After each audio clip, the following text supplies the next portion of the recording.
The Google Pixel 10 Pro XL is named in part after its size, but to get to grips with how good a phone it is, it would be wrong to focus on physical qualities alone. It is easy to point to things like the phone's incredibly bright display or its versatile cameras as major selling points. But this is a phone where the true value lies beyond the specs list. There are, in typical Google fashion, lots of AI features to play around with, features with a wide range of applications and utility.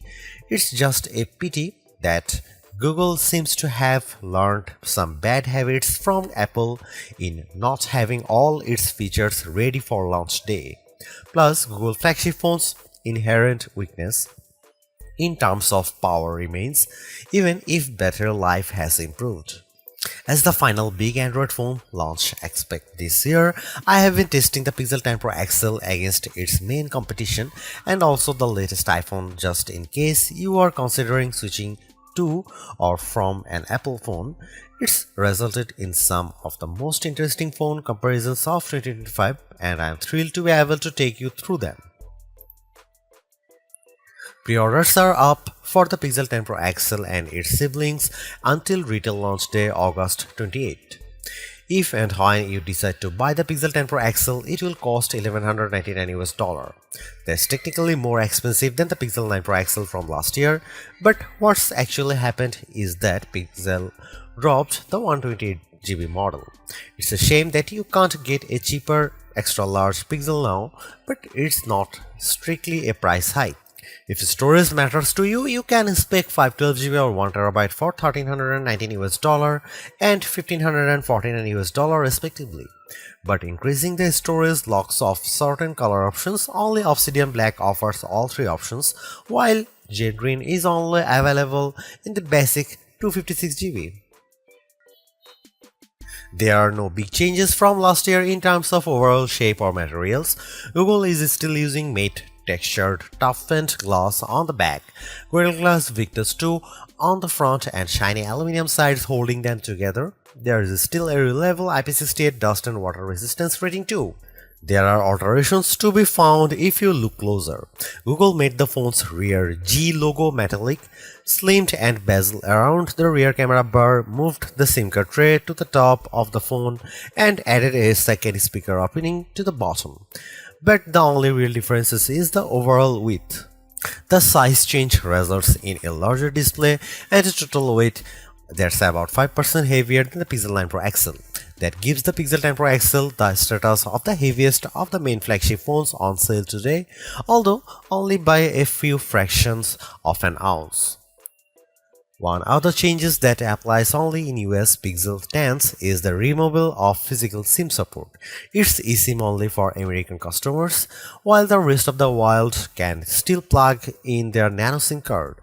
Your four color choices for the Pixel 10 Pro XL are Moonstone Blue Gray, Jade Green, Porcelain White or Obsidian Black. It's a reasonable amount of choice, but the Pixel 10 base model has the most eye-catching hues in the family.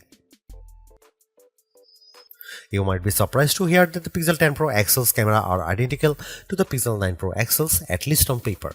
The 50MP main, 48MP ultra-wide, 48MP 5x telephoto and 42MP selfie cameras are unchanged from the 2024 model, as all the upgrades are located on the softer side. Here we can see some camera samples of the Google Pixel 10 Pro XL. Let's kick off the comparisons with main camera shot of a cottage. We see the first evidence of the Pixel 10 Pro XL's apparent default processing priority, balancing the brightness of all colors in the shot. This is perhaps why the Pixel shot is much warmer, with the Galaxy S25 Ultra's image being cooler and brighter.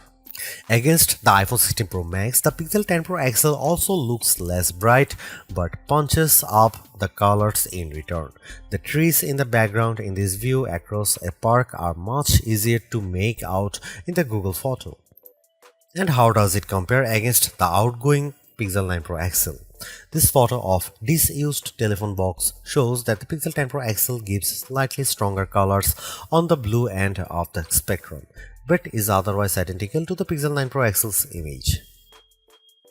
In the night mode, with our subject being mini bottle of Henderson's relish, we see the Pixel 10 Pro XL struggle to capture the light compared to the Galaxy S25 Ultra, but the Pixel does have less of a red color caused by the curtains in the room than the S25 Ultra, which could be an advantage in some cases.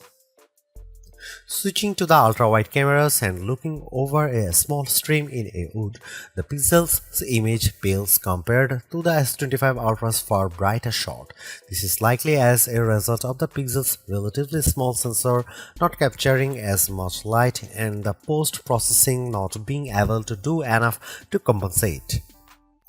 Macro mode also uses the ultra-wide sensor, comparing to the pixel's effort against of the iPhone 16 Pro Max of a pink flower. The pixel's shot is darker, again likely because of its small sensor, but the image still has good contrast as we can still make out the detail in the flower's center.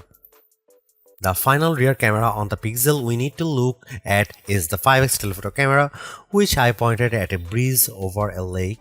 The Pixel has tried to balance the mix of light and shade in the shot, resulting in an apparent lack of color compared to the S25 Ultra, while the Samsung's shot's richer color of the water is appealing. The breeze is blown out in return.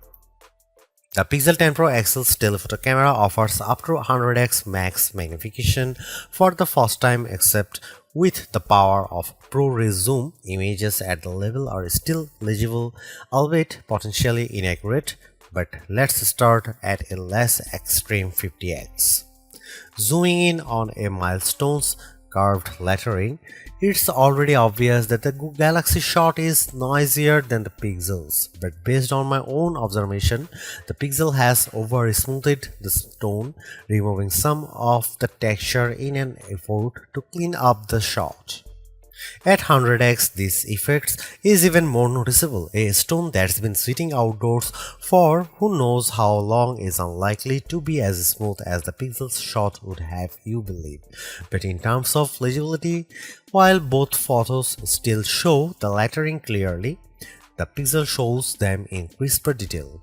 When exporting the images, the Pixel 10 Pro XL conveniently gives you both your original ProRes zoom shot and the processed version, along some interesting comparisons. For instance, we have here a church window about 1000 feet away from where I was standing as I took the photo. It's an impressively sharp shot, but the Pixel's processing system seemed to have read the stone bars between the glass as wood, adding a vertical grain effect. While the detail of the brickwork has been impressively recovered, it shows a big limitation of these generative detail enhancing tools. It shows you what's likely to be there rather than what truly is there. Google enhanced some of the camera's associated features, such as making best take active automatically with enough photos and offering 50 megapixel resolution for portrait modes. But the all-new feature, and the one I spent the most time with, was Camera Coach, the new photography teaching tool that's accessible right from the viewfinder. This is currently in preview, so hopefully it powers will multiply in the future, but right now it's more of an interactive forming tool. It will detect what you are pointing the camera at, offer some suggested compositions, and then give you tips on which camera lens to use, where to stand, and how to position the subject. If you can, it's a fun, personalized way to learn. But there are so many more tools in the Pixel 10 Pro XL's toolbox. I hope more options or perhaps an advanced mode appear in future to help guide users to try even more, like switching between vertical and horizontal shots, setting a manual focus, or adjusting exposure.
Google's made a few but effective upgrades to the Pixel 10 Pro XL. It's a masterclass in efficiency, changing and improving just enough to stay amongst the top of the pack in the most areas. The display's brightness is unmatched, and the camera's ultrawide perhaps aside offer a balanced, natural look that I can see a lot of people liking. It's unfortunate that the Pixel 10 series is still the lowest powered of the flagship phones on sale today and lags behind its main rivals on battery efficiency. Hopefully, access to Google's latest AI tools makes up for that for anyone who decides to take the plunge, although perhaps give it a couple of months if this is your primary reason. Hopefully, by then the seemingly incomplete Magic Q and the preview version of the camera coach will have been made whole. The Galaxy S25 Ultra may still be a better pick for you if you want more power and power efficiency from your phone. The Pixel 10 Pro may also be a better fit than the XL, considering you only sacrifice display size and battery life for a cheaper phone that's otherwise just as capable as its larger sibling. But the Pixel 10 Pro XL is the most capable and competitive of Google's latest batch of phones. If you are buying a phone right now and want best-in-class software combined with top-tier hardware, this Pixel is probably the one to pick.